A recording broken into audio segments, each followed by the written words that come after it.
হারুন, হে উম্মত, তোমার কখন বুদ্ধি হবে? পাগল আমি নাকি তুমি? হ্যাঁ, আমি তো নিজেকে বুদ্ধিমান বলে মনে করি।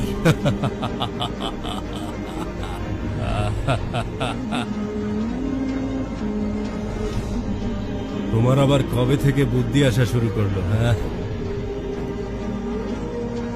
কারণ আমি জানি তোমার এই প্রসাদ অস্থায়ী আর এই কবর স্থায়ী, তাই আমি একে আবাদ করছি।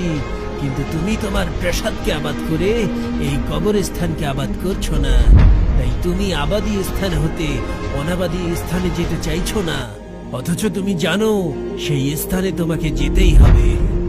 এই কবরগুলোতে এসে আমি ডাক দিয়ে জিজ্ঞাসা করেছি, সম্মানিত লাঞ্ছিত রাজ কোথায়? রাজত্বের কারণে দাম্ভিক ব্যক্তিগণ আজ কোথায়? কোথায় আজ অহংকারী প্রশংসিত ব্যক্তিগণ? হারুন, তোমার এই কাজগুলো কি পাগলামো নয়? ওয়াল্লাহি তুমি সত্য বলেছ। আমাকে আরো নসিহত করো। আল্লাহর কিতাবকে আঁকড়ে ধরো, সেটাই যথেষ্ট।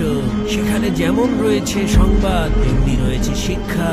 তোমার কোনো প্রয়োজন থাকলে বলো, আমি পূরণ করে দেব। হ্যাঁ, 3টি প্রয়োজন যদি পূরণ করে দিতে পারো, ধন্যবাদ পাওয়ার উপযুক্ত হবে। বলো তাহলে। আমার বয়স বাড়িয়ে দাও। আমি পারবো না। মালাকাল মউত থেকে আমাকে রক্ষা করো।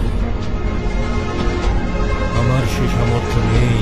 আমাকে জান্নাতে প্রবেশ করাও, জাহান্নাম থেকে বাঁচাও। আমার সে শক্তি নেই। তাহলে জেনে রাখো, তুমি বাদশা নও, গোলাম। আর কোনো গোলামের নিকট আমার কোনো প্রয়োজন নেই।